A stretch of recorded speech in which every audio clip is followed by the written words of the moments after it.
Olá, no vídeo de hoje você vai aprender sobre a Batalha de Stalingrado, talvez a mais importante da Segunda Guerra Mundial. No vídeo anterior falei sobre o Holocausto, então se você gosta de Segunda Guerra de um jeito que você nunca aprendeu em sala de aula, já vai se inscrevendo e ativando o sininho. A Operação Barbarossa foi o nome de código para a invasão da União Soviética pelas potências do eixo, iniciada em 22 de junho de 1941, durante a Segunda Guerra Mundial, onde 4 milhões de nazistas invadiram a União Soviética. Antes de Stalingrado, os alemães atacaram Moscou, mas foram duramente derrotados pelos soviéticos. O Exército Sul foi escolhido para a ofensiva pelas estepes do sudoeste da União Soviética, em direção ao Cáucaso, para capturar os importantes poços de petróleo ali. A planejada ofensiva de verão deveria incluir o 6º e o 17º Exército, e o 1º e o 4º Exércitos Panzer. O Grupo Sul havia atravessado a Ucrânia durante a ofensiva de 1941. Assim, seria a ponta de lança da nova ofensiva até o rio Volga. Em julho, o 6º Exército Alemão encontrava-se então a algumas dezenas de quilômetros de Stalingrado,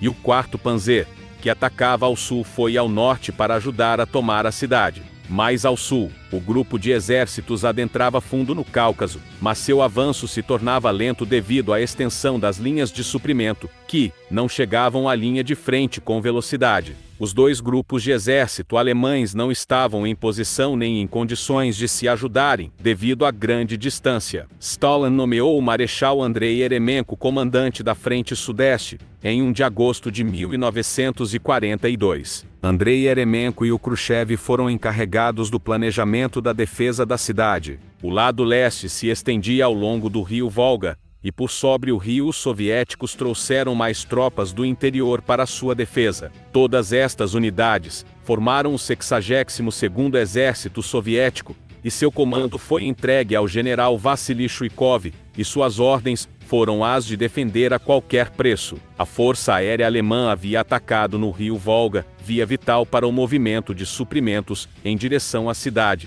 deixando-o praticamente inutilizável para a navegação de barcos soviéticos. A batalha começou sob pesado bombardeio da Força Aérea Alemã em Stalingrado, com cerca de 1.000 toneladas de bombas jogadas sobre a cidade, transformando-a quase em destroços. A impotente Força Aérea Soviética foi esmagada pela Luftwaffe, perdendo 201 aviões no período de uma semana no fim de agosto. Na cidade, 2 exércitos russos estabeleceram suas linhas de defesa entre casas e fábricas destruídas. A expectativa de vida de praças recém-chegados à batalha era de menos de 24 horas, e a dos oficiais, 3 dias. Stalin havia baixado a ordem número 227, decretando que todos os comandantes locais que aprovassem uma retirada não autorizada em sua área devessem ser levados imediatamente a um tribunal militar. Isto fez com que o avanço alemão custasse pesadas baixas. A doutrina alemã era baseada no princípio do combate com forças combinadas e uma cooperação próxima e conjunta de todos os setores. Para conter isto, os soviéticos adotaram a tática de simplesmente se colocar nas linhas de frente o mais próximo que fosse fisicamente possível, escapando o máximo que pudesse da artilharia e bombardeios. Isto fazia com que as tropas alemãs tivessem que avançar por seu próprio risco num combate corpo a corpo.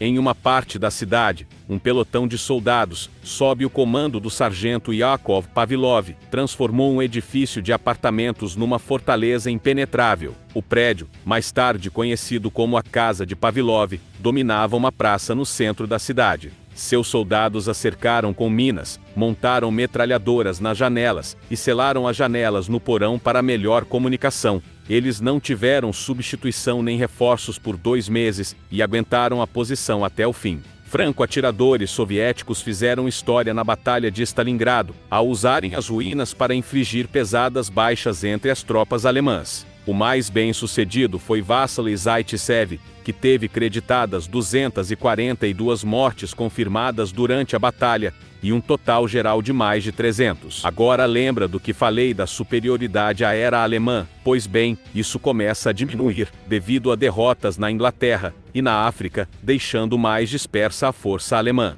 Os alemães em invasão por terra contaram com ajuda italiana, romena, húngara, porém essas tropas não eram bem equipadas e tinham baixa moral. o comando do Exército Vermelho lançou a Operação Urano. As forças soviéticas atacantes consistiam em 3 exércitos, compostos de 18 divisões de infantaria, 8 brigadas de tanques, 2 brigadas motorizadas, 6 divisões de cavalaria e uma brigada antitanques. Os preparativos do ataque puderam ser ouvidos pelos romenos, que pediam reforços a seu comando insistentemente, sempre recusados. Os nazistas ficavam cada vez mais cercados em bolsões com a notícia do cerco. Os comandantes do exército o pressionaram para que autorizasse uma imediata retirada das tropas, mas Hitler, assegurado pelo comandante da Luftwaffe, Göring, de que Stalingrado podia ser abastecida e reforçada por uma ponte aérea. A ponte aérea fracassou. Além das péssimas condições do tempo no rigoroso inverno russo, falhas técnicas, uma pesada artilharia antiaérea e interceptações de caças russos, cada vez em maior número, levaram os alemães a perderem 488 aeronaves. Uma média de 97 toneladas de suprimentos era descarregada diariamente, menos de 1/8 do necessário, e por diversas vezes, o carregamento que chegava era supérfluo ou inútil. O impacto do rigoroso inverno russo começou a fazer efeito em favor soviético. O rio Volga congelou, o que permitiu aos soviéticos transportar suprimentos para suas forças em Stalingrado, de maneira mais rápida e segura. Os alemães cercados rapidamente começaram a ficar sem combustível e suprimentos médicos, e milhares começaram a morrer de fome, doenças e congelamento. Os soviéticos lançaram uma segunda ofensiva, a Operação Saturno, que visava empurrar as forças do eixo pelo rio Don e cercaria todo o resto do Grupo de Exército Sul, 1/3 de todas as forças do eixo na União Soviética. No dia 27, o marechal de campo Erich von Manstein assumiu apressadamente o comando do recém-criado Grupo de Exércitos do Don. Os alemães usaram a tática da defesa móvel, com pequenas unidades mantendo cidades, até que o apoio blindado pudesse chegar. A luta obrigou o general Erich von Manstein a retirar o grupo de exércitos do Cáucaso. Um fator importante foram as Bruxas da Noite, era um apelido dado às aviadoras soviéticas do 588º Regimento de Bombardeiros Noturnos. O nome foi dado pelos alemães, que diziam que o som do vento nas asas dos aviões lembrava o movimento de uma vassoura, e será tema de vídeos futuros. Os alemães se retiraram para os subúrbios de Stalingrado. Eles continuaram a lutar, em parte por não querer cair prisioneiros nas mãos dos soviéticos, acreditando que seriam mortos. Em particular, os civis voluntários soviéticos anticomunistas lutando ao lado dos alemães não tinham ilusões do seu destino.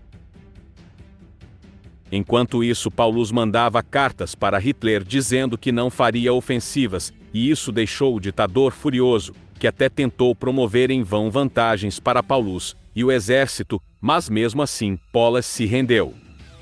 Apenas 5.000 dos 91.000 prisioneiros de guerra alemães em Stalingrado sobreviveram ao cativeiro e retornaram para casa depois da guerra. Após a rendição, eles foram mandados para campos de trabalho por toda a União Soviética, doentes, sem cuidados médicos e com fome, e a grande maioria deles morreu de maus tratos, má nutrição e trabalhos forçados. Esse foi meu vídeo sobre Stalingrado, espero que tenham gostado, e se inscrevam no canal.